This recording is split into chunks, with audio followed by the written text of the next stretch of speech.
Of course. Okay. I think we Okay. should be streaming to YouTube momentarily. I think Alright. it says we are. Well, as Alan straightens himself out here, I've got a PowerPoint. I don't know where you want to start with, the PowerPoint or the premise. Well, what do you My- want to start with? Well, What? my go ahead. PowerPoint sort of gets into the premise of what I thought was wrong with the whole orb thing, the way they're handling it. Yeah. Well, do you want to start with like what is the whole speculation about orbs? Is that what your PowerPoint's about? I mean, people I'll may, start us off. yes, Okay. yes, it's your show. I'll say over the last few days, in the wake of George Knapp's new book, Skinwalkers at the Pentagon, people have been picking and choosing all these parts out of the book. And one that is catching everybody, I think, by surprise are these accounts of the hitchhikers. Like once you visit there, something comes home with you. Well, one of these hitchhiker accounts were these orbs that kind of frenzied people and maybe linked to some bad health issues and things like that. So I think those of us out there in the community that have our own orb stories, whether they're benign or inspiring, but I think mostly that come to our mind are the ones that are associated with healing. So I think that's why we just over the last couple of days were like, yeah, let's do something to combat this, evil frenzy orb talk and talk about the nice orbs that are out there. So Alan, Yeah, we brought you on because like you said, you've got a lot. Grant, you've got a plethora. Well, Yeah. but I mean, I think we could just say orbs, for my understanding, are non-physical beings. They're light beings. They could be bad. They could be good. They're other dimensions. They could be beings people have crossed over. I mean, what's left of them is their light body. So we Right. need to dissect the orb categorization, cosmology, to understand what orbs are. What do you? Well, and that's a good point to make, Alan, because I was thinking about this afternoon, preparing for this a little bit. And, what I considered my first UFO encounter was a green fireball orb. And for years, I searched other cases like that. And for years, I also denied anybody who tried to give me information on spirit orbs. I thought that was totally separate. I didn't put the paranormal with my ufology in those years. So maybe you could talk to us a little bit about spirit orbs other than just like this I think light in the sky fireball orb. Well, I want to hear Grant's presentation, but I think the universe may be made of orbs. Consciousness itself, Grant, our favorite, may be orb in its embodiment. I mean, maybe most of the conscious beings in the universe and universes are orbed beings. I mean, they're right. The made from light, everything exists in light, that sort of. I like Grant's story. Grant, I hope you tell this one about where the beings hold hands and form a circle and then they become the orb. And then they disappear. Yeah. All Well, right. let me just go through. Let me start by, we got the comment from Chris Bledsoe today about the orbs. And I think that sort of sums it up where Chris said the orbs have been hijacked. Yeah. And what does that mean? What does that mean? What I'm going to present here is that they've got like 5 orb stories, and they're all sort of these demonic orb things that cause havoc, and they're very evil and stuff like that. And Chris's story is exactly the opposite. And what I'm going to say is that these people haven't got a clue. They have no idea what orbs are about. We've been working on these orbs for a long time. That's what I'll show in my presentation. And Chris Bledsoe, for example, had these orbs, and I'll show you some of the orbs Chris Bledsoe had. And all these people have had positive interactions with these orbs.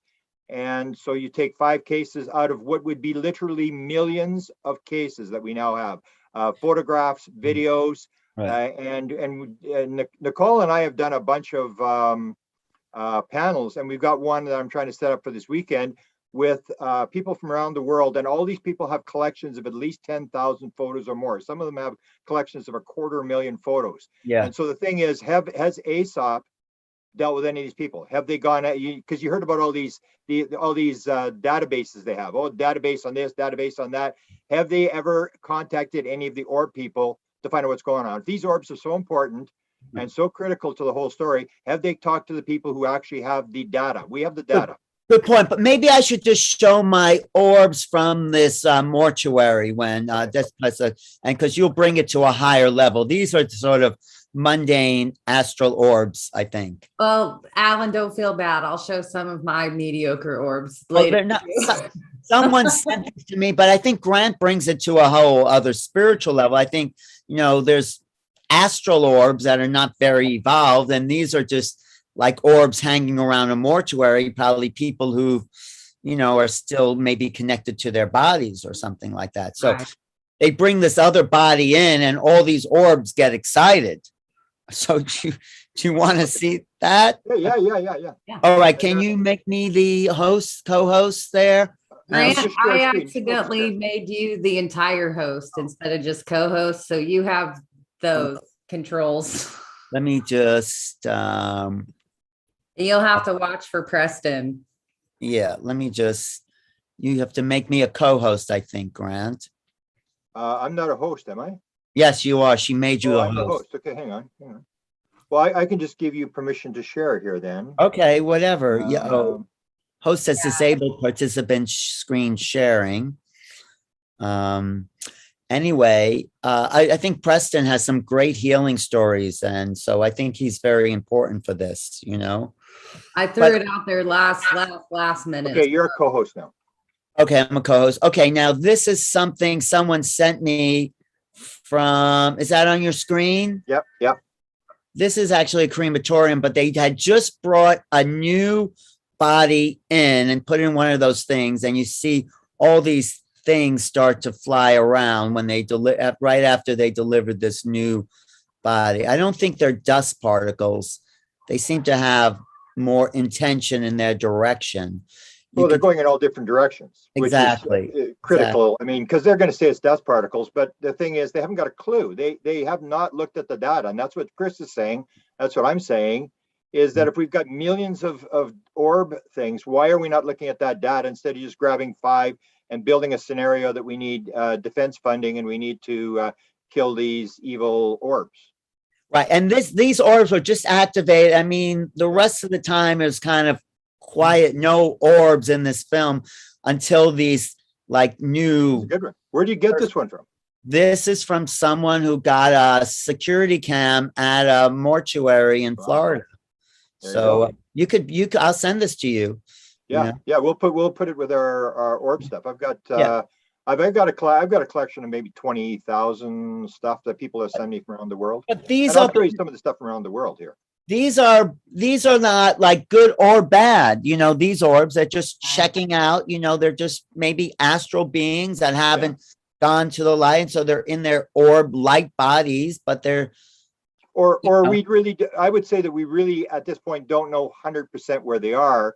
But if you're going to say that they are bad, demonic, whatever you want to say, they're bad aliens or whatever, at least look at the evidence. Like, nobody's looking at the evidence. And there's absolutely this one that you have, and I've got all these from around the world that people sent me. There's just stunning amount of evidence, and they haven't even looked at it. And that's the whole point. It's like, to me, it's like tobacco science from 1940 and 1950. We really don't want to look at that evidence. It's like Stanton Friedman says, don't bother me with the evidence. My mind is already made up. We have this scenario that we have this hitchhiker thing, and these are evil things. And that's what I can point out in my presentation, is that we have them all over the world, with people are filming them all the time, and they think it's the greatest thing in the world, and it's all very positive, or it's spirits or whatever, and it's completely different things. So at least balance out the evidence, or look at the evidence that there is. Right. Let me go Well, through my. Preston, Lee has a lot of, I'm sure, stories about orbs and healing Preston and everything. is here now. Welcome, Preston. Hi, how you guys? We just Hey. kind of got kicked off. We've been chatting, so you haven't missed much. Okay, have you got my screen? Yep. Yeah. Yes. Okay, so it's the rest of the story. That's all I'm saying with what they're putting out, is I don't think they have a clue. They've grabbed 5 orb stories and they've built this scenario that is part of this threat scenario and stuff like that. And so I say, just look at the rest of the evidence, because we've got a lot of evidence on orbs. This is the old deal that we're going to poke the bear here, is to try to balance the story out to say, you know, there's more than just these 5 reports or whatever they're using, that they're being very selective in what they have. And that comes from the Skinwalkers at the Pentagon book. And here's Chris Bledsoe. So Chris Bledsoe, here's the orbs around Chris Bledsoe, and he's got a lot of photos. I think he's got like 15,000 photos. And I'm just going to show that he has these. Here's another orb that he took. He's got piles of orbs. In fact, he had one where they told him, take a camera, shoot at the tree 5 times in the dark, one after another, click, click, click, click, click, click. And on the 5th one, the orb comes around the side of the tree. And I said, well, who told you to do that? And he said, Tyler D told me to do that. And it's like, so they understand this thing. It's like, it's not rocket science. There was actually, this is my friend Sergio Lube. Sergio Lube, he put a whole thing on orbs many years ago, a whole documentary that was done on Gaia TV. And none of this appears in the book. They're not even, that does not be in the book, but it's apparent that they're not even looking at this. They have no interest in looking at the data. I did an orb conference years ago. I did an orb conference like 20 years ago in New York. So they've been around. This is Teresa from Phoenix. She has probably the best orb stuff outside. I'm just showing the one she's got the video, but her stuff is unbelievable. I've tried to get her on interviews. Here's the first. Is Teresa also the one who will like meditate or do her thing in the kitchen in that video, and they all like showed up in the kitchen? Yeah, she's got to be inside, but she's most famous for the ones outside where she's got like orbs going around the trailers and the 1,000 things in the sky, thousands of streaks in the sky and stuff like that. And she's 70 years old, but she will not go on camera. I've told her, she said I can use anything that she's got, but she's not going to go on camera. But she's got the most amazing stuff I've seen. It's just the one that she had. This is Chris Bledsoe. This is the first time I ever saw a beam photograph. And that's what I'm saying. If you actually look at the evidence, you know, it's not just orbs. It's mist. And then, or people will say, I've got these orb photographs. Then I'll say, hey, you got any mist photographs or smoke photographs? They go, oh, I got those. And they start showing you all these things with mist in them. And then I'll say, have you got any beam photographs? And they'll go, oh, I got those beam photographs too. And that's what, when you start looking at the data, you realize it's not just orbs, it's this mist stuff and it's the beam. So Chris sent me the first beam photograph. This is one from 2015. I thought it was really cool. And then other people started sending me the same photographs. That's really solid. That's almost physical, isn't it? Yeah. And we've got them from all around the world. I've probably 1,000 different beam photographs like this. And you'll see it starts in one point. It doesn't go right up into the sky. It starts at a point, or it'll come to the ground and it doesn't actually touch the ground. This is Teresa again for outside of Phoenix, and she's got a lot of these. And you can see like there's orbs inside the beam. The beam is there, and there's all these orbs, different colors, and a lot of different people get the same thing with the colors inside the beam. This one here, this must be a video. Oh, I think I recognize that. Oh yeah, this is Chicago, right? This is and this is Jeff Lurkey from Chicago. Hopefully he'll be on this weekend, and he works for Getty Photo, and he's got. I think I asked him when I was in Illinois. I think he's talking 100,000 or 200,000 photos, and I said, so what do the people at Getty Photo say about your orb photographs? He said, oh, my boss is really interested, and he said they look at it and they go, I don't know what's going on. These are photographic experts who are selling copyrighted photos on the internet, and he works for them, and he's filming all the time. And most of these people have this obsession. They're out every night, they're filming. And so this is just one of 100,000 photos that he's got. This is again, this is out of Scotland.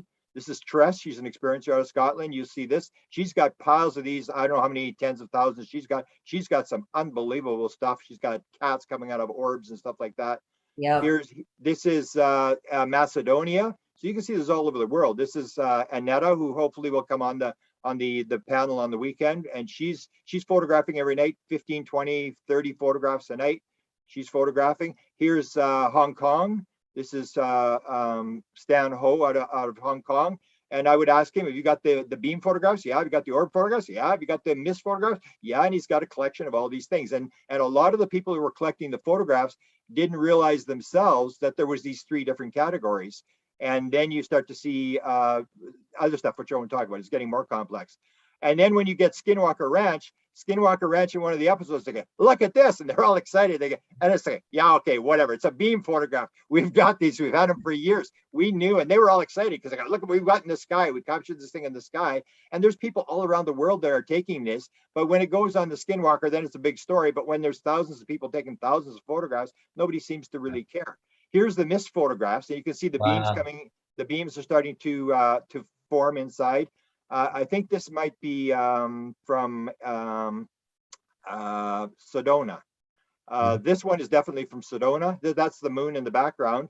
But again, it's this sort of a thing that's forming, and then the orbs will form. But first, this mist starts forming, and they're being filmed all over the world. I ask people, have you got any smoke or mist photographs? They go, Are they taking? Are these being taken with iPhones as well as regular digital cameras? Digital camera, iPhones with flashes, without flashes. It seems to be everybody's using something different. Like we were using these point and shoot cameras here. I'll show you some of the ones we had here, but they're all using different stuff. It seemed to appear when the digital camera came on. That's when the orbs really started to take off. It's like it's in just outside the visible spectrum range, and the digital cameras are picking this stuff up. Here's one inside. This is one inside again, but this is like a sort of a spirit type thing. So you see the same sort of pattern.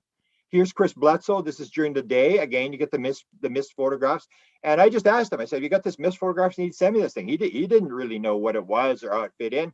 And I realized that there was these patterns that people were doing. Here's the one just north of where I live, Winnipeg. And you'll see it's very granular. And somebody actually said, oh, they just took sugar and they pasted it onto glass and they photographed through the glass. I'm going, really? You believe that? Because there's also these, and they got lots of these. They have the orbs, but then they get these mist photographs, but theirs are different. They're very granular and they're all different things. And they cover part of the screen. You'll see part of the screen is completely clear. This is Jim Schaefer. This is when I bring up the whole thing about you have the guy that was going 85 miles an hour with his daughter in the car and this orb comes through and he gets injured. Well, here's the other one. This is Jim Schaefer, who lived in my city, and Jim is an experiencer, and he's got 5 terabytes of material. He was filming like day and night. He's got all these cameras. He's got all this stuff. He's very interested in astronomy. He's got telescopes and stuff like that.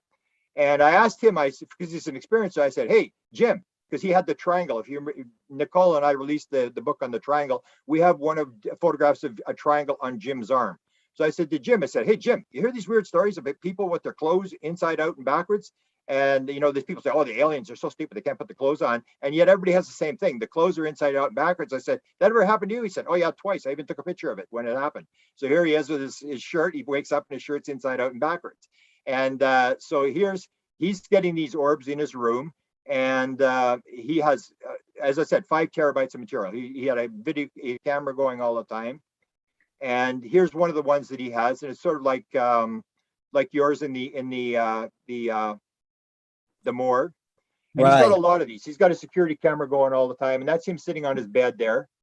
And he's well, have you been to James Gilliland's place up at the East City Ranch? Yeah, we had some sightings, and I've got some photos. I've got some photos of people inside that circle. We maybe show them on the weekend. Where they're actually doing the posing and they've got their hands up and these beams are coming down in Gilliland's in the circle and they're all these different colors and they got their hands up and stuff like that. Right. As I said, there's got to be a couple million photographs out there and nobody there's waving goodbye.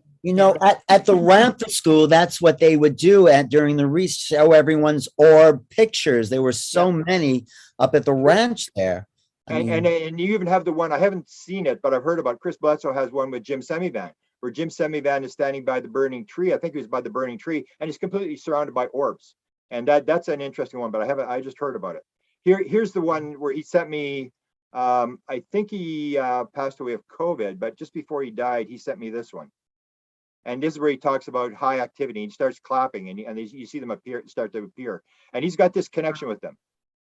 And that reminds me of Chris Peters when he was doing this and they were like coming up out of his hand. Yeah. So Chris Peters is Barbara Streisand's stepson. He may join us on the weekend. because he's got the same sort of photographs here, this orb thing, and you can say it's dust or whatever, but at least look at the evidence. I mean, at least you can see Right. big pieces and they're going in different directions, and he Right. seems to be able to. But the key one I wanted to show you is this one. Oh, he's got outside. Here's a triangle. Do I need to move it? Yeah. Okay. So here he is doing a triangle. You can see a triangle forming in the sky. So he's filming not just orbs inside. He's got these things forming outside. You can see this triangle forming in the sky. I'm not sure whether you can see it. A bunch of Oh, objects yeah. all moving, all objects moving in different directions there. That's great. That is a great image. I like. So he's and just to get Digby, and he's got all this stuff. His Facebook site or his YouTube site is still there. Where is this taken? What part of the country? In Winnipeg, where I live. Oh, okay. Okay, so anyway, here's the next one. He's got the plane. I think this is the plane. Yeah, okay, so he's got the plane here. And you'll see the plane come into the screen, and then you'll see this orb, because you have all this thing about the Nimitz. Oh, they're in our airspace, whatever. And it's like, it's their airspace. They were here first, it's their airspace. But you'll see the plane going along. And my father actually had a sighting near Winnipeg. My father was a pilot for the government. And he had one, but you'll see the plane going and it's going out of the screen. And now you'll see the orb coming in following it. You'll see it right here. Yep. Yeah. And there's one just shot across there. there. Just went the bug. So you could say it wasn't a bug. The bug just flew by real close. Yeah, so there it is, and it's following it. But the one I wanted to show is the blue healing. He's famous. Kathy Martindale did. He had one shirt that he had woke up with, and it had this stuff on it. And they were trying to analyze the stuff to see it was the same stuff that was on Betty Hill's dress, and that sort of it all got messed up in the analysis. But Kathy Martin spent a lot of time with this guy, and here's the famous healing orb. So you have the thing where the guy gets zapped with the the thing coming through the car or whatever. And I always maintain you've got to look at your intention. That if you're walking around with special forces and guns at Skinwalker Ranch, get ready, because it's got to do with a lot to do with your intention. So here he is, and he had cancer a number of times, and he had cancer, he had lymph node cancer. He had this huge tumor on his neck, and he's going for an operation on the Tuesday. This happens on the Sunday morning. And I said, were you actually praying? Were you actually talking to them to try to get a healing? And he said, yes, I was. And here's the actual video that he has of this. And he's got it in slow motion, and it actually comes down the wall. In some of the videos, if you got a good screen, you can actually see this thing come down the wall, and he plays it. So it'll come down between, and he said he was very embarrassed that his clothes were on the floor, all dirty clothes. So it comes down the wall. You can actually see it coming down the wall. It goes into his dirty clothes. Then it starts to get big. There it is. You can see it down. There's a wall that's coming into his dirty clothes at the thing. Now you see it starting to get big, and it comes up, and he's filming. He's filming with his camera. And it comes up. Wow. And it goes up. And it goes into his body. And he starts swearing. And he had to pull the video. They had to pull the video off, or the audio off, because he started swearing and he was yelling or whatever. And then he said he goes into the bathroom shortly after that, and this big tumor is on his neck, is gone. And so he goes to the oncologist. They're going to do the operation on the Tuesday, I think. And he goes to the oncologist, and the oncologist said, "What happened?" He said, "Oh, it just went away." And the oncologist said, it can't just go away. "What do you mean just went away?" He said, "I think it went away Sunday morning." and he took it to his regular doctor, who knew what was going on. And his doctor kept making him play this over and over and over again. So you have this thing, you can talk about the story, but this is this healing thing where he had this, and they took the lymph nodes out, but there was no cancer. There was just small lymph nodes. They took them out. So it was all over. So that's the whole thing with. And they're saying it's the blue orbs that are the negative orbs, and you've just showed us the healing blue orbs. So it's like. Yeah. And I'm sure Preston, and maybe Preston could jump in. There's all these stories about orbs, and if you're going to have it really talk about orbs with any authority, you have to look at the data. And as far as I know, nobody has gone after these 1.5 million or 2 million photographs or whatever it is. Nobody's gone after the data. Everybody just is sort of building a case out of really no evidence. And that's what Chris said. They have a lack of data. They have people have kidnapped the orbs, and they have a lack of data. And that's what I say. They have not looked at the data. There's a lot of data. Nobody's contacted me. Nobody's contacted any of these people around the world. This stuff, if you're going to talk about orbs, you're going to come to an evaluation, at least look at the data. Yeah, I talked to Jim actually about this whole incident. He sent me his medical records verifying the healing. Yeah. And that's clearly not dust, as some people say, or insects. I've talked to many people who've had this type of experience. Just recently talked to a lady in Florida who says, "Has you ever heard of orbs going into a person?" I'm like, "Yeah, I have." She says, "Well, I hurt my hand and this orb came shooting at me and went right into my hand and it stopped the pain." I'm like, "Yes, this is what they sometimes do." And I have to say, I've never heard of an evil orb. Honestly, I've never heard of a bad orb ever. Well, you should read the book. Have you read the Well, book? I think the word that was used was frenzied. Is that what I'm hearing a lot? Frenzied book you're saying? orbs. And okay. The Skinwalker book. Have you seen it, Preston? No, I haven't read it yet. I'm aware of it. It's on my That's list. where the Yeah. negative orb thing. And They got the 5, and they got the one thing that maybe Preston you should know about is kind of interesting that you maybe want to comment on is this idea that they talk about this hitchhiker effect that you probably have, and maybe I'd like to hear you talk about that. But the hitchhiker effect that once you've interacted with the phenomena, then you take it home with you. Now everybody knows that a lot of experiences they take it home with them, and it goes on, and all the paranormal stuff starts to happen, and they have this whole idea where it's sort of very negative and stuff is happening. And these special forces guys, the one guy it goes to his wife, and then these dog men people are standing outside, and there's these orbs and shadow figures moving around the house and stuff like that, and they interpret this as very negative. And then they tell the story that they give this briefing to Homeland Security. They're trying to take the ATIP program and they're trying to save it. They're trying to put it in another agency, and they give this high level briefing to Homeland Security, and they scare the living daylights out of these 2 Homeland Security guys. It's a 3.5 hour briefing. It's supposed to be an hour. These 2 Homeland Security guys don't sleep that night. And so it would be a very negative thing. And that's this idea that they said that they're afraid to talk about it because it activates the phenomena. So what happened when they gave this briefing that night, there was a big incident happened at Skinwalker Ranch. And that night, the son of this special forces guy is in bed, and he's bombarded by these orbs, and he's got these bruises, and he's all sort of terrified and stuff like that. And that's this idea that you become one with the phenomena. And it can happen when you think about it, when you trigger it, it triggers all the stuff that's in the field. It's not an object that you drag back. It's this field thing where there's this consciousness aspect. And I basically, and I would like to hear your opinion, is the idea that you're manifesting. So if you see this, or George Knapp said, those that were the most aggressive to the phenomena had the worst experiences. So it has a lot to do with how you view life and the experience as to what's going to happen to you, how the phenomena reacts to you. Can I chime in real quick? Yeah.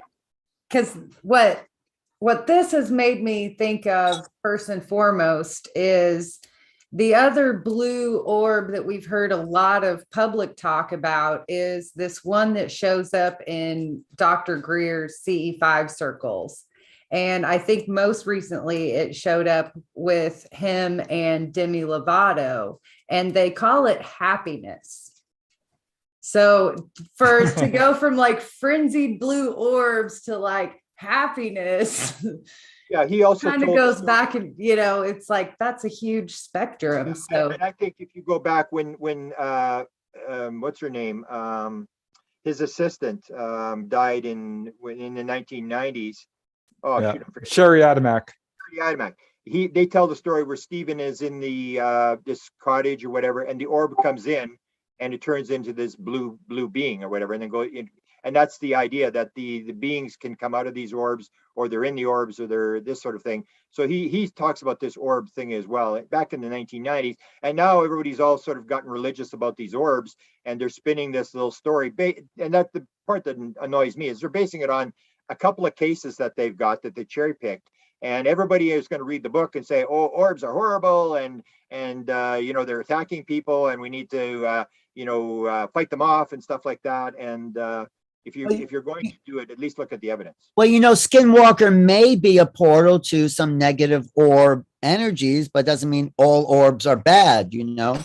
Well, okay, let me just, I'm going to press in to get in, but as I said, it's not just Skinwalker Ranch, it's the whole valley. It's not, they want to take it like inside the fence, that's what's going on. And I've got the 2 experiences where people were outside the ranch. I have the one rancher that we are not going to identify. The stuff that he's filming on his security cameras makes Skinwalker Ranch look like kindergarten. It's the whole valley, and that has this whole idea about this tribe thing where they were putting curses on each other. Why is that whole valley have these bizarre things happening? And that's this idea, almost like when you saw the guys coming down the road, these special forces guys, they're coming down the road and they say, oh my God, they said all of a sudden this fear comes over them and the temperature drops 20 degrees, and then they step in and they back away and it's okay, and then they come together, they come forward and the temperature drops again. That sounds exactly like a ghost. So if somebody commits suicide or gets murdered in a house, that's what you're going to get, this sort of a psychic overlay of energy. And so there's this energy, but it's not just Skinwalker Ranch, it's all through the whole valley. And so they've got this thing down to Skinwalker Ranch is this very special place, and there's a portal there. But I think it's got to do more with the whole valley and understanding why is that whole valley got that very sort of negative thing. And it may be this idea that there was these curses over the years that people built this field in there, and that this stuff happens, because it doesn't just happen at Skinwalker Ranch. I know that for a fact. Yeah, well, the whole Wichita Basin is super active with UFOs. Frank Salisbury wrote a whole book on it, the Utah UFO display. And the vast majority of cases are very positive. I think what happens is when people have a strong fear reaction, they automatically label it as negative. And really, they are the ones who are negative. It's not the phenomena. Orbs are a regular part of the contact experience. Most experiencers have a lot of orbs going on around them. I know one lady in Australia, she can't take a picture of herself without an orb appearing. And she's now out there all the time taking pictures of orbs and calling them. She calls them her friends. So I'm just bowled over to hear this negative orb story, because no, I have never, not once, ever heard that before. Have you been to the Utah, have that area in Utah, Preston? Have you been up there?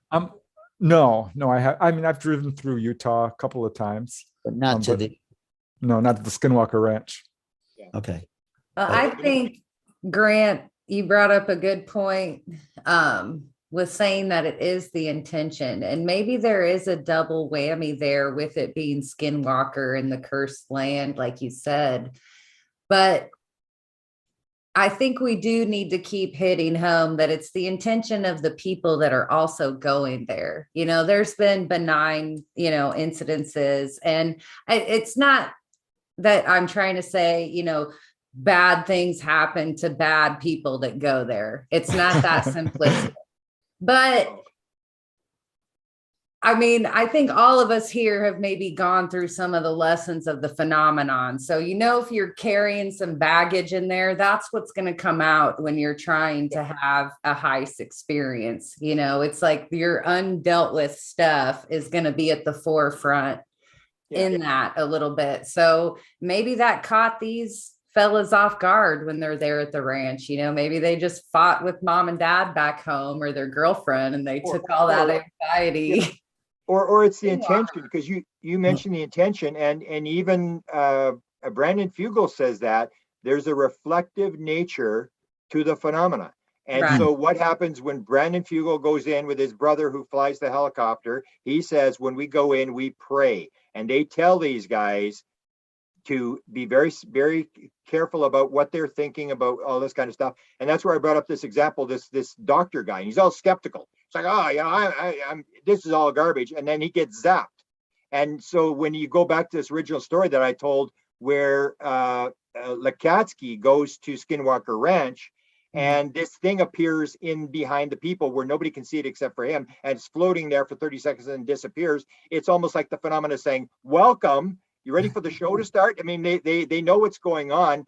And that's where so it's not evil people, it's what your intention is. That's what George Knapp said. Those were the most aggressive. So if you're going in there, like you're going to capture it and you're going to take it on, get ready for a real bad show. Well, maybe Preston can talk about some of the healing experiences he's witnessed with orbs and experiencers and the transformation. That's what I was going to segue into. I think that since Preston hasn't read the book, they talk about a case in the book where the hitchhiker appeared, they had orbs at home, and then to skip ahead, he pretty much dealt with cancer for the next 2 years of his life.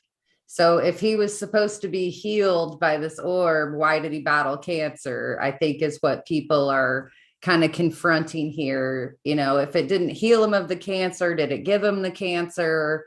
My initial thought was maybe they healed him and cancer was like, yay, I only had to deal with cancer, but I don't know. That's my mind wanders.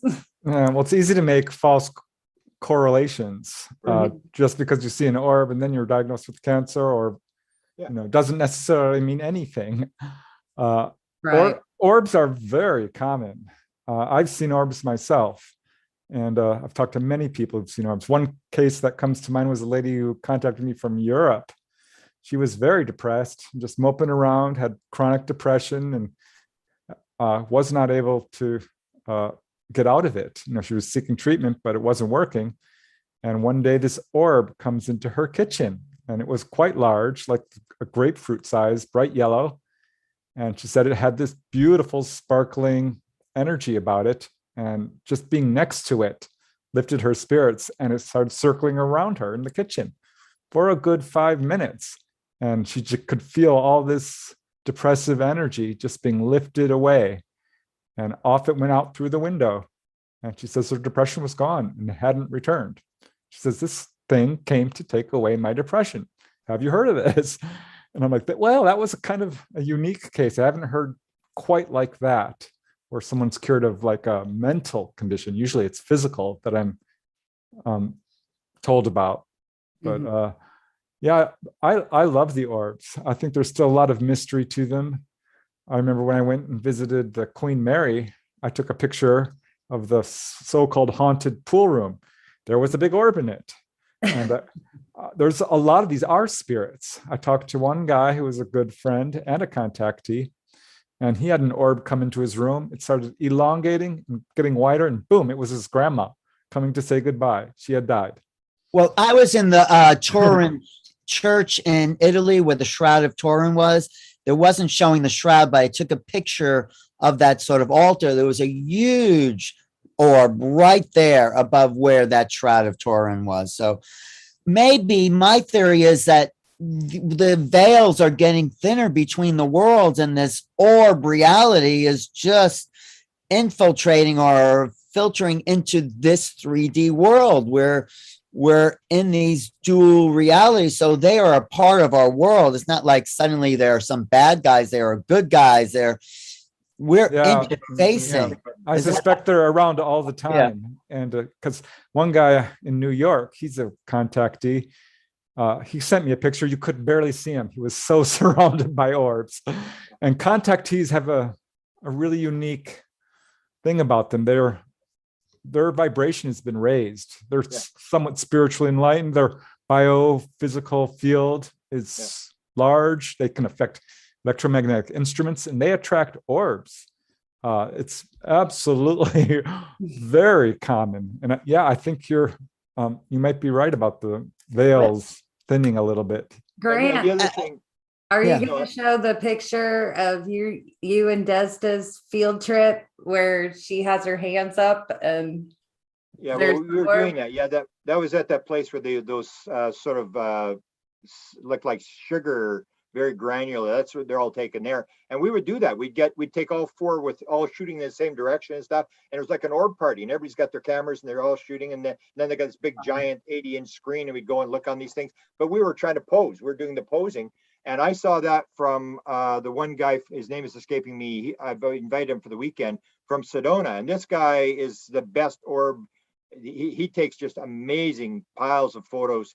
And they were doing the same thing where they were posing in Sedona and holding their hands out, and the orb would appear in the photograph on the person's hand and stuff like that. But one of the things I wanted to add is when I talk to people, and you'll hear like Annetta from Macedonia or Tress or a lot of these people, what they'll say is the way you make it appear is to have love in your heart, to think nothing but love. And that's when they start shooting and they'd start to appear. And you hear a lot of these contactees saying that. But one of the things I also want to add is I'm doing this book called The Given, that we were given stuff that helped us. So you're saying the veil thin, but one of the things we were given was the digital camera. And that's when this thing all started to take off, when the digital camera came in and people started picking these things up. That is true. In the 1990s and mid 90s is when this thing happened. Yeah. And so you have this idea of everything, like the computer and the internet, all these bizarre paranormal things that happen for them to enter into the world. And you start wondering, was this given to us to help lift consciousness and to change the paradigm where they knew that once we had digital cameras, we'd pick up this sort of stuff on the other side and it would shift consciousness. Right. Well, I have a picture actually, which I have pulled up. If I can share screen, I can show it to you. Yeah. Here, let me just do that real quick. Host Make sure. disabled. You know, Let me see. The other thing about orbs, Grant, is that sometimes you see patterns in these orbs. I just want to say for people who've looked at orb photos, I'm going to try to find. Okay, Preston Dennett is now a co-host. Awesome. All right, let me just show you. Share now. There you go. Let me show you this one photo. This is when I joined CSETI.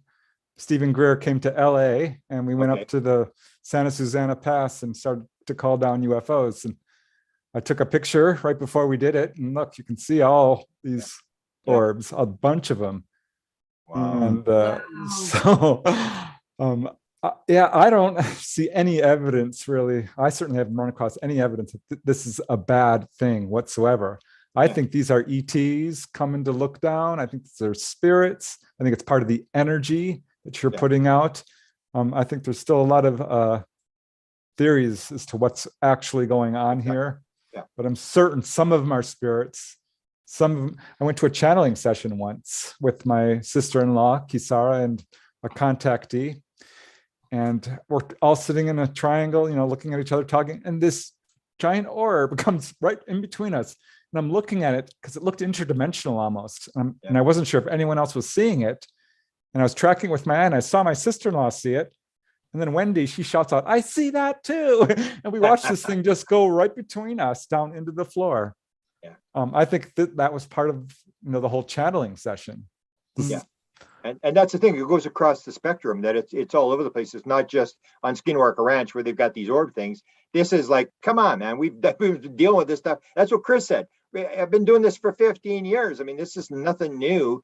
And now we're taking it and spinning it into another thing. But it comes down to what your take is. If you're in the, what's it called, the defense warning office, I mean, if you put in, there's good orbs that are healing people, I mean, you're out of a job by the end of the day. I mean, you can't put that in a report if you're trying to get money for weapon research or whatever you're doing. Everybody's going to spin it their own way. And they just aren't looking at the evidence. So hopefully they will pick up on your stuff within. A lot of people report this in seances or in physical seances where there's orbs appearing and flying around and stuff like that. This is an old hat, and I'm actually surprised that nobody has bothered with the evidence. They've just sort of made up a story, and unfortunately a lot of people are going to buy it. Yeah.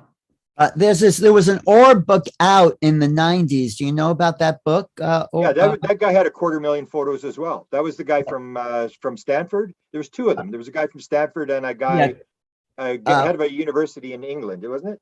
Well, I could screen share this book.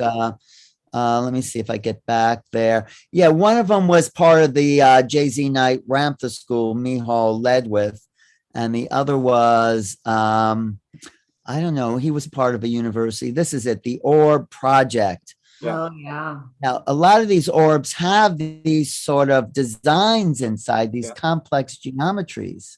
Yeah. So I would like to remind everybody of what was the wave of the 3 other photos that Mystery Wire released from the Pentagon or Corbell's secret source.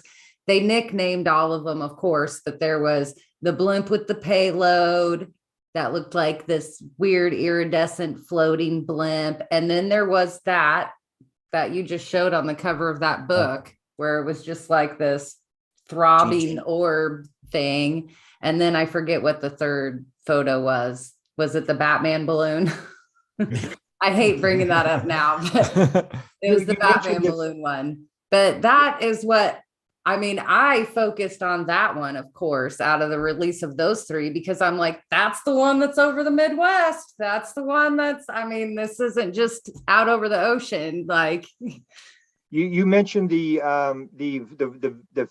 photo on the front with this structure on the inside. There's actually a woman by the name of Marlena Marquand from Australia. She put a 4-color book.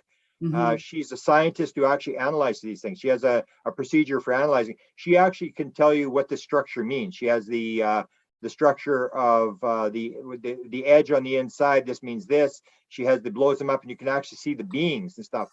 Fascinating. And that's the part that annoys me, is that you have these people, and she's got, I think, a couple 100,000 photos and has analyzed these scientifically for years, and all this stuff is ignored. It's totally like it doesn't.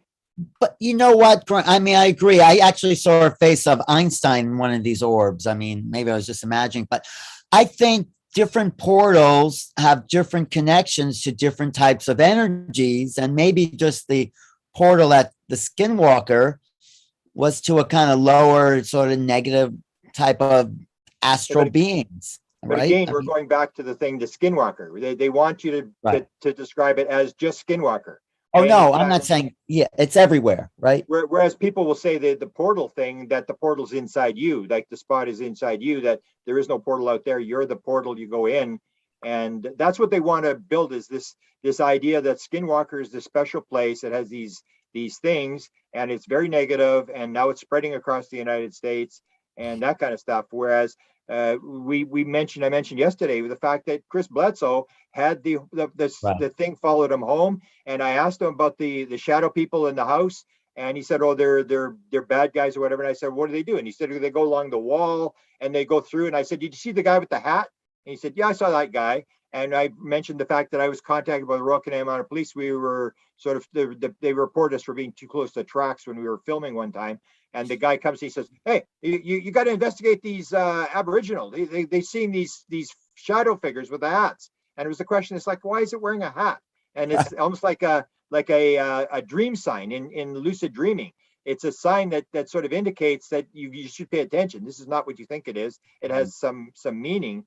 And so Chris Bledsoe brought it home with him, and he had all this positive stuff. He started healing people. And then Bob McGuire goes to his house. Bob McGuire has an experience with Chris. He goes home. He's healed. His wife is healed. So this hitchhiker thing happens all the time. All experiencers have this orb stuff, the paranormal stuff happening around them. And it's nothing new. They're making it sound like it's some new thing that they discovered at Skinwalker Ranch. This is old hat. We know all this stuff. Right. What have you seen, Preston, as far as other healings? Because you wrote a whole book about healings and UFOs. Can you talk about it? Yeah, I mean, there are many cases. My favorite, of course, is the Jim Schaefer case. That's the only case I know where someone actually filmed a UFO healing taking place. What was that? What did they say? We showed it. That was the blue orb. With that one. Jim, yeah, that's by far my favorite. And gosh, I have 300 cases of healings. I should be able to think of one right off the bat. But most of these involve beams of light and light of various forms. I am sure there are other healing cases, but one orb case of my own that comes to mind was when I was doing one of my own podcast videos about out-of-body experiences. And I was talking about my mom and how I'd seen her.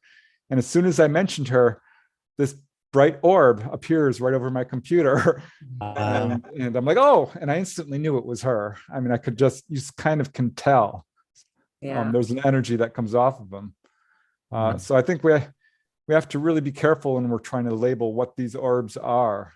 Many of them are spirits. I had another orb experience, which was very unusual, which was clearly UFO, because I'd been talking about UFOs all night. This is 1992, and driving home, and this orb drops out of the sky, swooping towards my car. I thought at first it was a bird, actually, but it's late at night, and it was glowing. That didn't make sense. I could see now it was a round ball.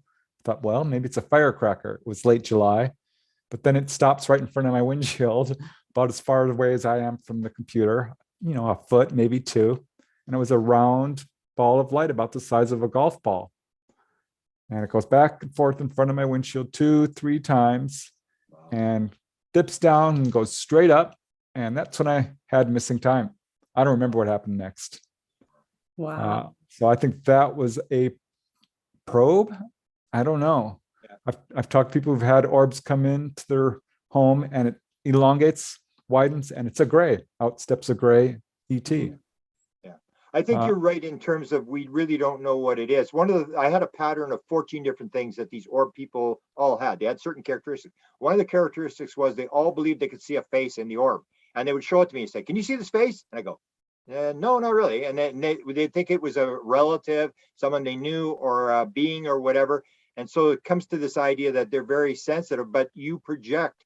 We always have to remember we may be projecting what we're seeing. So we are the ones that are bringing it in. It's not like an independent object that's coming in. You are part of what you're seeing. So you may bring your mother in or a being or whatever that you're part of. It's a participatory universe. And it can be all sorts of different things depending upon who's the person that's having the interaction.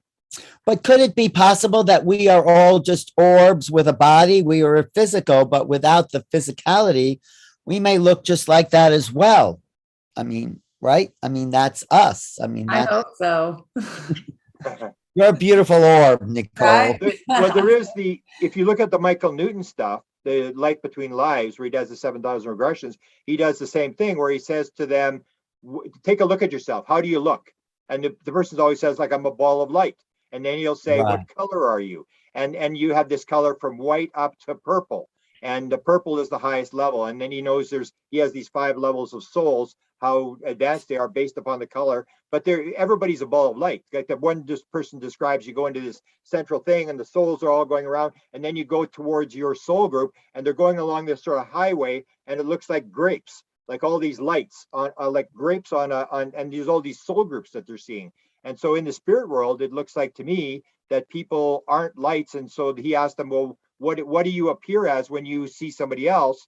And they say, well, if I see Alan, I'm going to appear as Grant because he's familiar with that. Or he likes my character as Grant. We played other roles in other lifetimes, but he likes Grant. So I appear as Grant. You can appear as whatever you want to appear. And that's what Yossi Ronan, the experiencer, was told. When we come into your world, we take on a shape. We can take on whatever we want. You can do the same thing. You just don't realize. And that was the one where the beings, all these green beings, all made this circle and then became translucent and they're swirling around in this circle and became this ball of light, which disappeared. And that's why I say, is it a ball of light or is it an alien?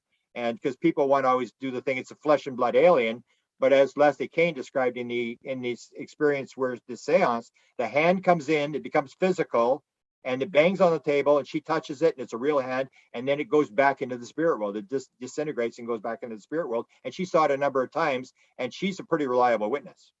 Well, doesn't Paula Harris, you're going to be seeing her, doesn't she has this book, How Does One Talk to a Ball of Light? That's one of her books. Do you know that book? I'm not sure which cases. I mean, sure, she's had. No, it's Paula Harris, Exopolitics, How Does One Talk to a Ball of Light? That's right. I just yell at them, honestly. I try all the time. I mean, Preston, you shared, some of your stories. Like, it's Paula's book. Shortly after my son was born, these red ones would be all around all the time. And I would see them come in. And sometimes I called them like the pinpoints. They were just so tiny.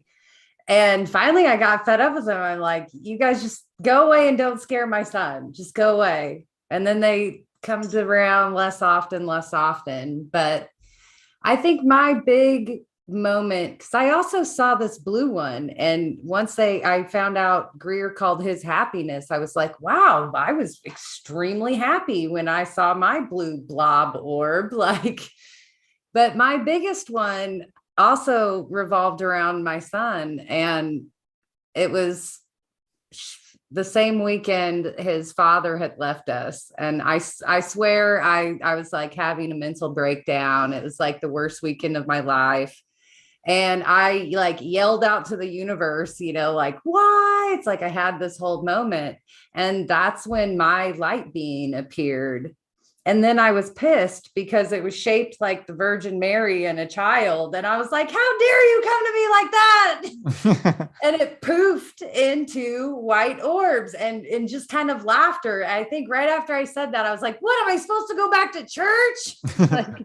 And then it was just laughter. And these white orbs just kind of floated off into my trees. And I looked at it as inspiring, you know, like it made me feel better. And once I reflected on that moment, I'm like, that's so iconic. But in a way, it was the universe telling me we're going to be there for you and your son. You know, like what better image to send me mother and child than anything else. So I just, anytime there was that frenzied attacking orbs are bad talk over the last few days, those were the moments I kept thinking of.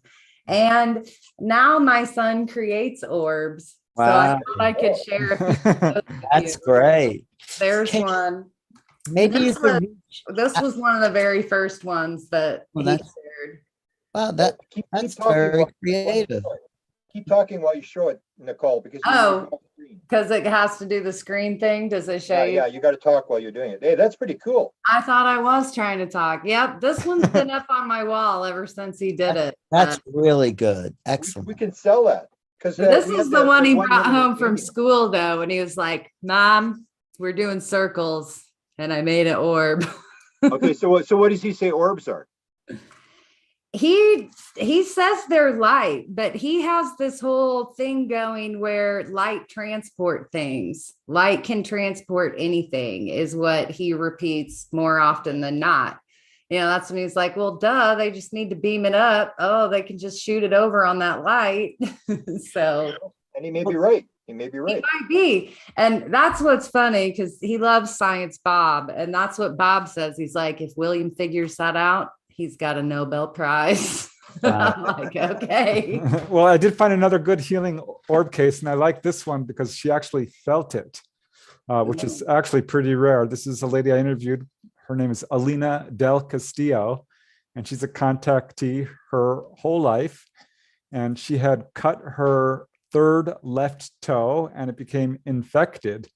And it got really, really bad. And she started praying. And she said, a large grapefruit-sized violet orb of light appeared, floated towards her, stopped right in front of her face. And I'll just quote her directly. She says, I then felt and saw the orb enter my shoulder, and I felt the sensation of warm energy trickle down my body and reach my toe. It was the most incredible feeling of instantaneous relief and comfort from this horrible pain. And just like that, it was gone. I never witnessed the orb leave, but I knew that it had healed me. Wow. And when she woke up the next morning, there was no redness, swelling, or pain. There you Wow. go. Well, Grant, could you reach out to George Knapp or Lakovsky and say, look, you only got half the story there, or somebody, and say, you're giving orbs a bad name and there's all these incredible cases. I mean, could Well, they may pick up on it and come to us. I'm not sure I want to try to convert them. I think everybody has to put out their truth. And I think to me, it's like we put out our side of the story and people decide.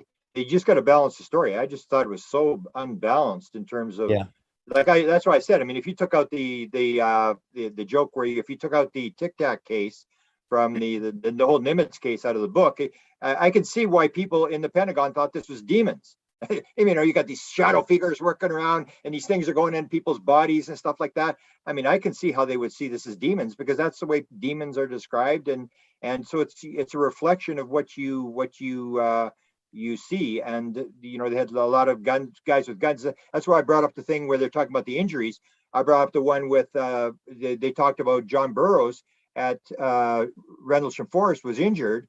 And the question was, well, he got zapped by the when this thing flared up.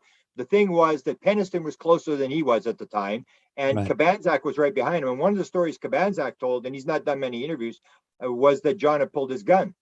and John was the only one injured. Oh, And so this whole idea is you have to have the back. What was the attitude of the person? Were they aggressive? That's what George Knapp said, and he must know because he said those that were the most aggressive to the phenomena had the worst experiences. And Wow. Brandon Fugel says there's a reflective aspect to this whole thing. Be careful what you think about when you're on the ranch.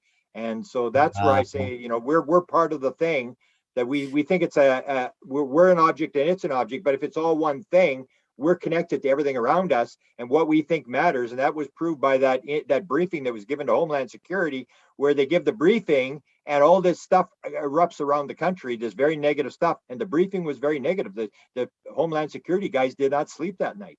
Mm. wow. Well, could this also be like not just a doorway there, but maybe they'll start showing up to regular people even, you know, this whole, right? But that's what my point is. They are showing up to regular people. We have these people from around the world who Right. have all these stories and thousands and tens of thousands, hundreds of thousands of photographs, and nobody's paying attention to these people. So we're going to try to get them on this weekend with Nicole to bring on these people and get them to bring, say, 10 or 15 of their best orb photographs. But these are people from Scotland, from Macedonia, from Hong Kong, from Australia. What's happening from- this weekend? What is the thing this weekend? Well, you I'm do? trying to bring in these people. There's these people with these huge collections of orb photographs that they Orbs are out every night and around they're the world. photographing and should- all around the world. And they have these patterns where they all have the mist photographs, they all have the beam photographs, they all have the orb photographs, and they've got these, and they out there and they all use love in their heart and they're describing this, and these orbs appear and they say thank you and they're talking to the orbs and they're interacting with them and taking these thousands and thousands of photographs.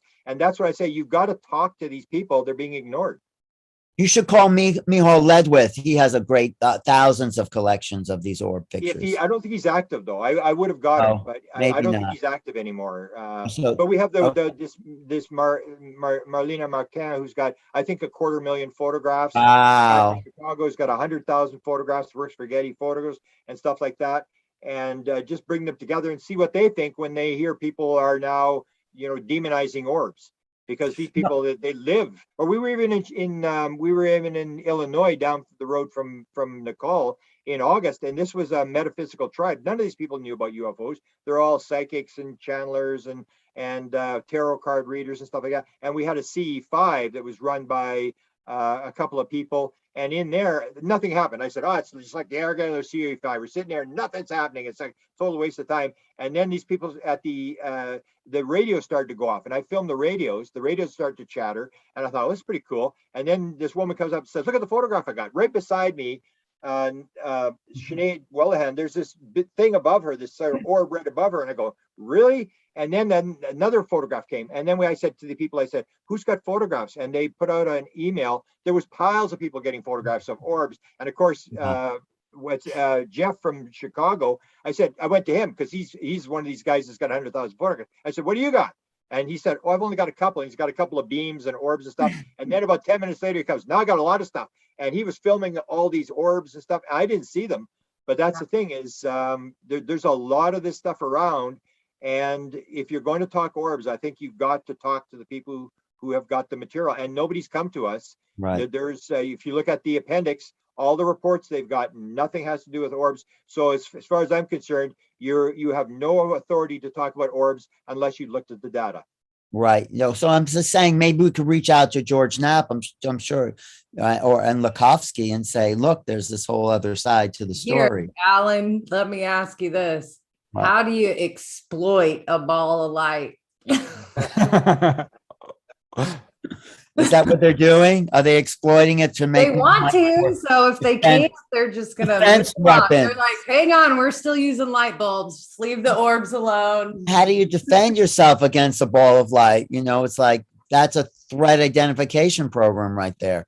Right. So I No, mean, I think you change your attitude. I think that's I know change your attitude is the key way. Hey, Talk Preston just did a case on healing lightning. So if you can get healed by a zap of lightning, maybe we just need to start electrocuting people. Oh, I'd like to hear that. Can you tell us that story, Preston? Yeah, I actually looked into it quite deeply because I knew of a lady, Mary Clamser, who was struck by lightning and it cured her of multiple sclerosis. Wow. And I started looking into it more deeply, and I was shocked, no pun intended, to find some 30 or 40 cases stretching back to the 1700s all the way to the present day. The most recent was 2017. A teenage girl working at McDonald's was struck by lightning. It came through the water pipes and struck her while she was doing the dishes and knocked her out. And when she woke up, she was no longer nearsighted. Her vision was perfect. Yeah, cases of people cured of arrhythmia, typhoid fever, many cases of people cured of rheumatism. That's probably the most common. Blindness, deafness. There's a long list of conditions people have been cured of by lightning. I do have one orb case that I would like to put forth because it's really unusual, because it actually rescued people from a shipwreck situation. This was June of 1994, and there was a regatta where bunches of boats would sail between New Zealand and Tonga. Well, this Force 10 storm struck, and one by one, the boats started becoming swamped and capsizing and tipping over, and all their EPIRBs, their electronic beacons, were going off at once. And the rescuers couldn't locate them because they were all, crossing over. And they're trying to, they were in radio contact with a lot of these boats, including this one couple, Bill and Robin Forbes. And their ship was broken and on the verge of sinking. And they had no way of locating where they were when suddenly this huge orb of light appears over their boat. And the rescuers say, okay, who shot off a flare? And nobody answered. And so Bill and Robin Forbes said, well, we didn't shoot off a flare, but there's this giant orb of light hovering over our boat. And we're like, oh, okay, well, that looks like it must be you then. And so they were able, this orb disappeared after a short while, but it was enough evidence for them to locate where Bill and Robin Forbes were. And they were the first rescued. And as soon as they pulled them off the boat, that boat sank like 1 hour later. Wow. So that is an orb rescue. If I see an orb, I'm going towards it. I think they're good news. Right. Another thing maybe I can ask Preston about, because you've worked a lot. And one of the things that they miss in the book as well is they have no talk about experiencers. They have a couple of military guys who have encounters or whatever. But that's the other thing they leave out is the experiencer. And that's what I say is that if you want to know what's going on, you talk to the experiencer who is actually interacting. So they have no evidence on orbs. They talk about it, but so I said, like, why is Chris Bledsoe not in his book? If we're going to look at the actual, what does the government know? Chris Bledsoe was briefed to the president of the United States. We know that everybody knows his story now, and he's not in the book, but he's a positive type case. So would you agree that the experiencer is where the answers are going to be, rather than looking at a sort of a military black ops thing or figuring out what the government knows? Yeah, absolutely. Having done a lot of research into various aspects of the paranormal, orbs do appear with like ghost stories, but it's much more often with experiencers, for sure. And it's my main theory that orbs are often either probes from ETs or ETs themselves. I mean, there's another case in the book I wrote on healings where 3 orbs came floating down towards this couple. The husband was very sick with the flu. And again, these orbs elongated, widened out, and out stepped 3 human-looking ETs. And they said, you are doing good work. You need to be healed. And they healed him and then turned back into orbs, and off they went. Orbs are absolutely connected to the UFO phenomena. Right. And I think that's my favorite theory of what they are. Before I forget, when Brandon Fugel was on our buddy Dave Scott's SOR, Dave asked him, have experiencers ever been allowed at the ranch? And he said, to his knowledge, no, that there's, been the scientific teams and just, people that lived there, but there hadn't been like purposeful, like a group of experiencers brought to the ranch. And if I'm remembering correctly, Mr. Fugel was like, I don't think anybody's ever even asked. Well, I think Carolyn Corey's been there. She's an Now, this interview I think was last year. So now Miss Corey has been there, I She believe. said it What was does a little, Carolyn say? it felt weird. What's that? What does Grant? Carolyn say about She about said what it she? felt kind of weird. I mean, the place, you know, she didn't, I don't think she had an experience. We should, I should, let's get her on the show sometime and you can ask her. And I know Linda Moulton House said she felt pretty weird around that place, that she wouldn't want to go back there. So, I think the question posed to Brandon that night was, has there been like a CE5 circle there, or a Oh. group practicing heist, something like that to be tested. But do you think that purposely spinning a kind of negative scenario to kind of keep up that whole idea of threat and not looking to experiencers? I mean, they do mention Whitley in that book, but just kind of passing over it. But Yeah. what are they trying to do? They're controlling a narrative there the same way the ATIP news cycle was about, right? Yeah, they're doing the whole threat, and because that's what I say. If they mentioned that defense warning office that's involved and ATIP, and if you're in the defense warning office, you're not going to come up with good stuff. I mean, you're not going to have an $800 billion budget. $800 billion defense budget means you're very, very afraid. You're very, very scared of everything. I mean, you need all this money. You're the biggest bully on the block, and it's all based on fear. And that's what they're selling. You're just doing your job, so you can't blame them if you're, counterintelligence or you're, a weapons guy. You got to keep yourself in business, and everything is a threat to you. And if there isn't a threat, even there was an interview that somebody posted, I don't know if it was tonight, with Lou Elizondo about a war with China and the UFOs. And it's like, war with China? Like, come on. It's like, and I'm not sure whether they were spinning it or whatever, that he was going to talk about this, but that's the whole idea. It's this idea, if you're in the military, you're going to spin that, and you're not going to put anything positive. There was nothing positive in that book at all. There was no examples of positive ETs or positive stuff at Skinwalker. It was this thing, you've got to prove it's a threat, and otherwise you're not going to get any money. And because I remember I mentioned that Leslie Kane had mentioned this fact, that in the 1990s, in her book, she talked about it was a threat to airline traffic. And I guess everybody thought, oh, come on, that's crazy. And so you're always trying to find a way that you can get the funding, because you need a say, and you need something to sell something. There has to be a need. And then you say, I'm here, I've got the answers. We're a couple steps away, and give us $5 billion and we'll solve your problem. So it's not in, it's a threat thing. That's what they're still pushing, this scenario, and the stuff that we're talking about is not stuff that you want to put in your reports. Well, I think you make a great point. Talk to experiences, like Preston says. He's talked to probably hundreds of people with great experience, and that just has to be out in the public. Right now, this book is it's like under 300 like all-time Amazon sellers, bestsellers. Yeah. So it's really selling. It's out there, and people are getting another distortion of the phenomenon, which is too bad.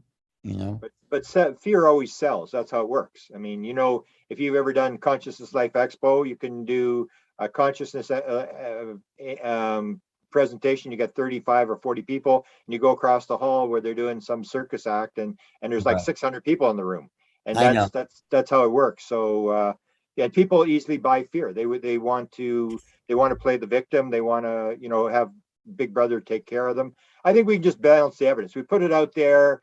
And eventually, I think we're going to win, because the one thing that is positive about this book that I will give them is they brought up consciousness. They said consciousness is part of this thing. We should be investigating consciousness. And now that's out. You can talk about consciousness, and the consciousness deniers, as I say, their days are numbered. They can't be laughing at you anymore, because the big boys have already said consciousness is part of this whole thing. So we are moving down the road. It's not like we need to solve this tomorrow. We need to win the game or whatever. We just have to do what we're supposed to do, put out what we believe is important. And eventually it's going to move in our direction. The consciousness will rise, and the vibration will change, and everything will, almost like your friend Paul Selleck said, in order for things to change, everything that's been papered over in fear has to be brought to the surface and reevaluated. And that's what's happening now. You bring the fear out, but people will evaluate it, and we'll eventually come to the right conclusion. Right. He also says if you do things in fear, it will only create more fear. More fear. Yeah, fear absolutely distorts your perception. You cannot perceive things well when you're in a state of panic. And you automatically assume it's evil. I see it over and over again with this whole contactee phenomena. People will start out in a very traumatized state. They have nightmares, PTSD, and once they get over their fear, it changes 100%. One lady I talked to, Pat Brown, exactly had that happen.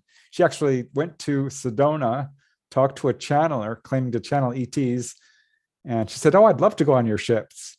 Went home to LA, started having horrifying encounters with gray ETs for about a year, and finally said, "That's it, I'm done with it.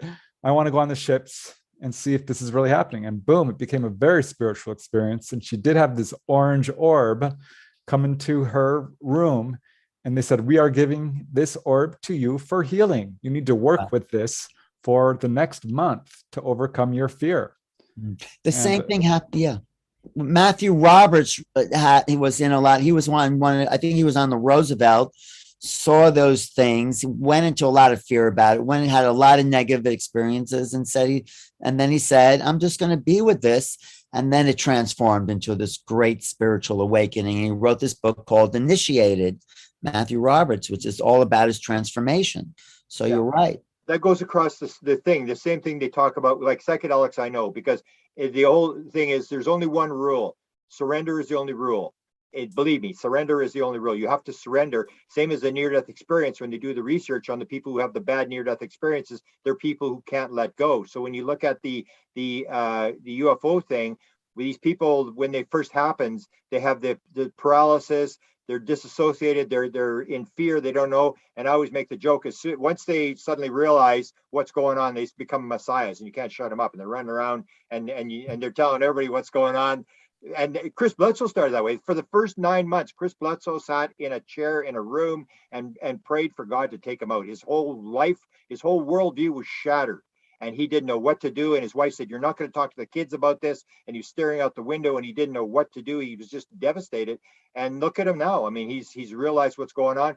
And he's the guy that basically says, I mean, they're distorting this whole thing. Even the lady said when they disclose, they're going to, I can't remember what the word is, they're going to flip it, they're going to distort it.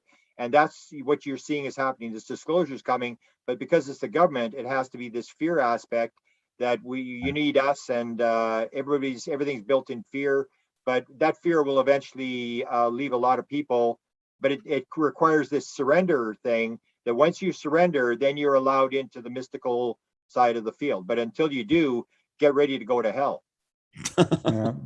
Well, I think what you hit it on the nose. ETs are a threat to the government structure, to the us being all enslaved. I'll just say it. And dumbed down, and this unequal distribution of wealth and the greed and the corruption. It's a threat to that structure. It's a threat to their jobs, to their money. To them, it is a threat. To the people, at large, no. It's really good news. I'm super excited, actually. Right. That was even in the 1950s. The FBI was investigating Adamski and all these guys because they thought they were Russian spies. It wasn't they were against the guy with the thing. It was the message that they were bringing. This oneness message, and everybody should work together and all this kind of stuff. And they were really scared about the message they were putting out. Right. The Day the Earth Stood Still is about that message, Yeah. And so I don't think the book was purposely made negative. I think those are just the attitudes of the military that don't know any better. They think the whole world is like that anyway, out to get them. So they create these orbs that are out to get them, right? That's why I say the original thing, when Lukatsky goes there to Skinwalker Ranch, he's not going there. He's going there because they were reading the book, the Skinwalker book, in the Middle East with all the military high-ranking guys, and they looked at it and said, "Wow." And if you're a defense intelligence guy, you're looking at it and wow, if we could figure out how this works, how the portals work, and how you make stuff bulls into trailers, and how can you make stuff move in and disappear and all this kind of stuff. And that's why he went there. That's originally why he went there. It had nothing to do with UFOs. It had to do with this paranormal stuff that they were trying to figure out if we can weaponize this, or if we don't weaponize it and the Russians and Chinese get it. It's that mentality. You're right. It's this mentality that, you know, you can only produce what you've been, your background is, that there's no good or bad people. There's just people with good and bad belief systems. Right. One point I do want to bring up, you know, speaking of orbs and what they might be, I think it's more than just spirits or ETs, because there are many cases which you can find in the literature where people have seen a small orb. It drops down out of the sky, it's hovering over a field, and expands into a full-on ship, a large ship in some cases, a mothership even. So some of these are actual alien craft, or perhaps a portal to one. There's also, yeah, I was just going to say, there's also videos of orbs creating these crop circles, these lights. Alan, you're reading my mind. That's what I'm thinking of too. Yeah. Maybe we could find that's on the internet somewhere. Maybe I could find it. The castle video. It's the castle video. It's called the castle video. Yeah. We can save that one for the panel too. That would be a good one. Well, Alan's going to play it if he can pull it up here. Oh, if I can find it, castle orb. Castle crop circle video. Quick castle crop circle video. Crop circle. Okay. And that's the thing is these orbs have been around a long time. I had one in the 1970s. I've told the story many times about the big triangle that came. It started with these orbs on the ground. We were flashing lights out and they were flashing back. And then had the one at the bridge. He had that bizarre film, the light that Preston probably knows about. That this bizarre light that doesn't light up anything. I was like 50 feet, not even 50 feet. I was going to jump on this thing. It was about 2 feet across. And that's how it all started for me. So what they were doing there, it was basically, my attitude was not like an evil thing. I just wanted to touch it. And it dragged me into this phenomena. It was dragging me in to get me interested. It let me get really, really close. And after that, I couldn't put it down. And so I think a lot of this is all planned, and it's, I don't see any negative to this at all, unless you've got a negative attitude and you take it in there, then get ready. Did you get it, Alan? He's muted. He's been abducted. Yeah, remember Glenda the Good Witch? She came in the form of an orb. Yes, exactly. I'm looking for it. It's maybe you can find it, Grant. It's not. I see one that's not very clear. It's someone photographing a crop circle appearing, but it doesn't show the orbs very clearly there. Maybe there's a better one. This is the Barberry Castle 2008 crop circle. Let me just look for another one. Okay. Crop. Anyway, there's lots of video. You know, Whitley has a great collection of these things appearing in his room. I saw one. There was actually one we were on with him in that one conference, and it happened when I was speaking. I was right after him, and that was Anne coming across the camera there. Yeah, it appeared out of the corner of the curtain and went right towards the camera. He sent that to me, actually. You should ask him if you could use that. Let me see, crop circle orb video. Let me see if it shows up here better. Bizarre crop circle appears. No. I don't know. I think you got it. Yeah, let's see. If you got it, let's see it then. We just got the ad here. Someone tell a story before we go here. Hang on. What the heck? Let's just see.